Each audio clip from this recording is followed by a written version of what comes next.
Nossa, que saudade que eu tava de vocês, das nossas conversas, das nossas caminhadas, dos nossos resgates de memórias da história de Juiz de Fora. 2025 promete, a gente vai abordar as histórias daqui da nossa cidade sob óticas diferentes, como a gente já fez anteriormente. E a gente não está à toa aqui no Museu Mariano Procópio.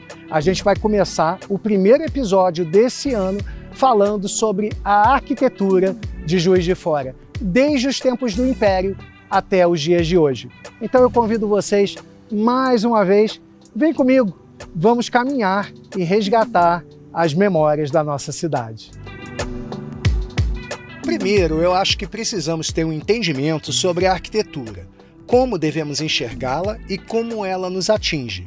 A arquitetura, geralmente, é entendida pelas pessoas como aquele local que protege, A gente, geralmente, quando fala em arquitetura, a gente pensa em um espaço, que vai dar proteção aos corpos, às pessoas, quando estão ali ocupando aquele espaço. E a arquitetura, ela está muito além daquilo que a gente pode imaginar enquanto apenas proteção. A arquitetura, ela é acolhimento. A arquitetura, ela é beleza. A arquitetura é referência. A arquitetura é história. A arquitetura é memória. A arquitetura faz parte das nossas vidas e ela funciona como algo intrínseco ao nosso cotidiano, que nos afeta interpessoalmente e intrapessoalmente. A Mônica ainda vai participar bastante do nosso tema, mas nesse episódio a gente vai ter que voltar bem lá atrás na história. Já sabemos de temporadas anteriores que a caminhada de Juiz de Fora passa pelo Caminho Novo por volta de 1700, depois pela Estrada do Paraibuna em 1836, além da Estrada União Indústria, aberta por Mariano Procópio, inaugurada em 1861, com a presença de Dom Pedro II. O castelinho, inclusive, foi construído também para receber a família imperial. Nessa ocasião, ele mandou erguer, se preocupou em erguer a sua residência de verão aqui em Juiz de Fora, que é o castelinho chamado Castelinho Ferreira Lage, erguido por Mariano Procópio. Toda a arquitetura era baseada, era erguida a partir de mestres de obras, como era a construção naquele tempo. O mestre passava para os outros e se erguiam aquelas várias construções. Isso no núcleo, vamos dizer, da área de influência de Alfeld, dos barões Bertioga, Vale Amado, Então era a construção tradicional mineira.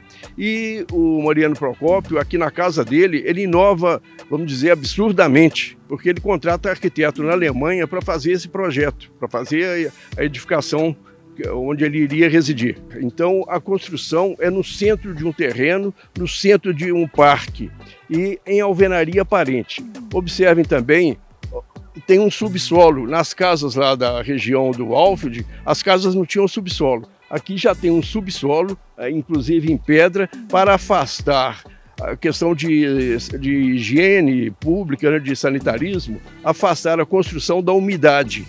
Então ele levanta a construção, faz esse embasamento em pedra e usa o tijolo, a alvenaria aparente, os tijolos aparentes. E o curioso, para não ficar uma construção monótona, uma tonalidade monótona, ele usa tijolos de várias cores.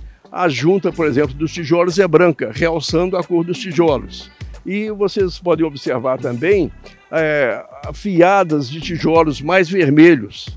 O entorno das janelas são tijolos mais brancos.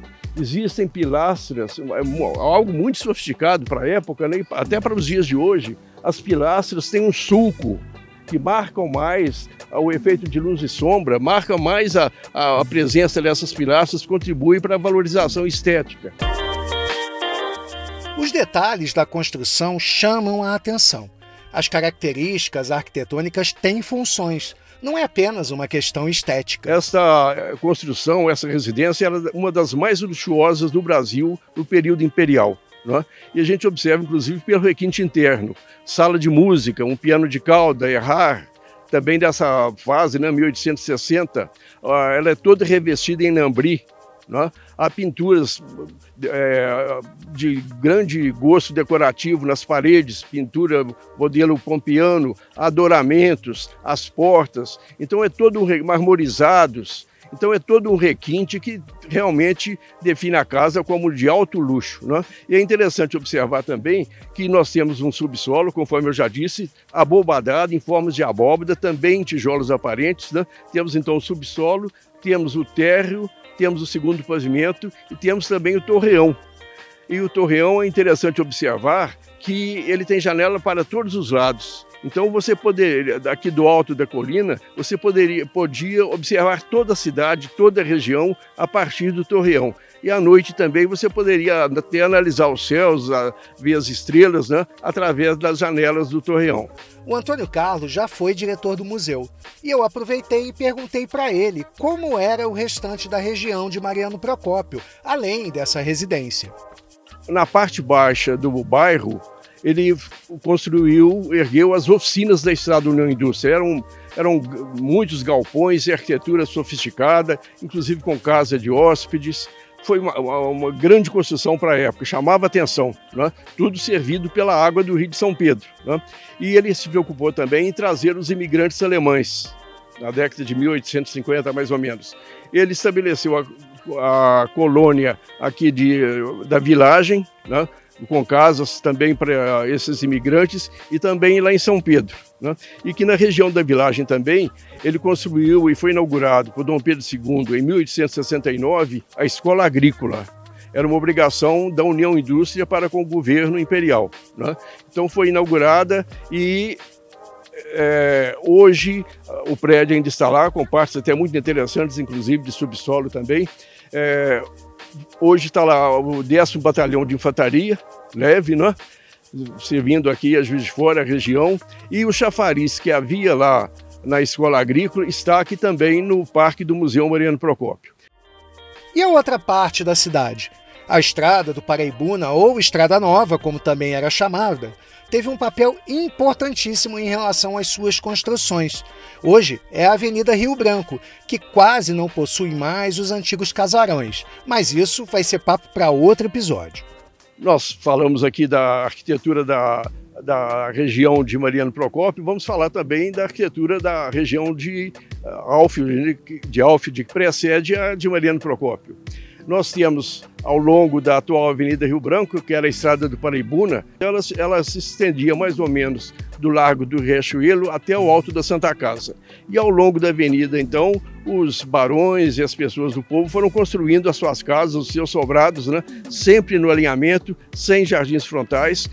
Um dos exemplos assim, mais importantes, por exemplo, o Barão de Bertioga fez a casa dele junto lá à Estrada Nova, lá no Alto dos Passos, né?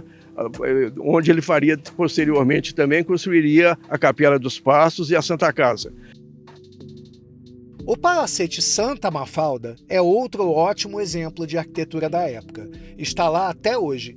Encontra-se na parte central da Avenida Rio Branco e conta a sua história e a da cidade, que até então se chamava Santo Antônio do Paraibuna.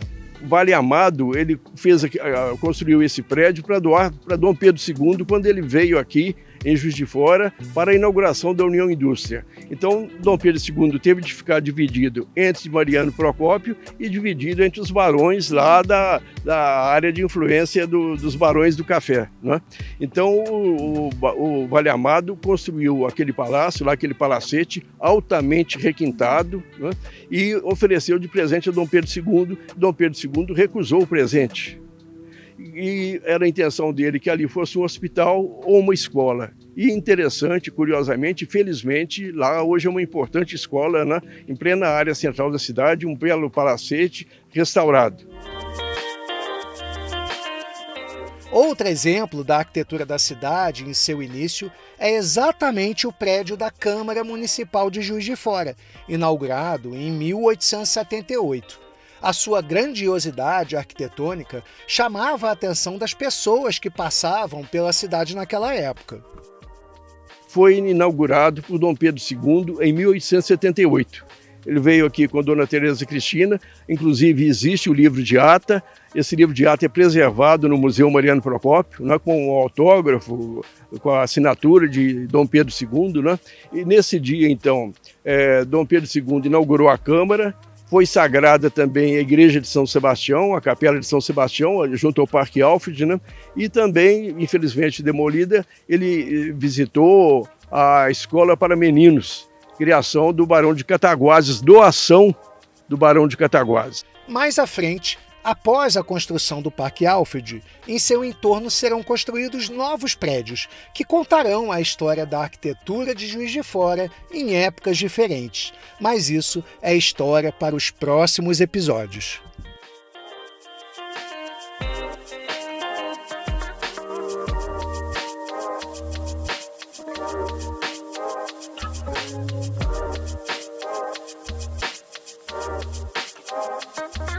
Às vezes a gente acha que os recursos para contar determinadas histórias da nossa cidade, eles acabam.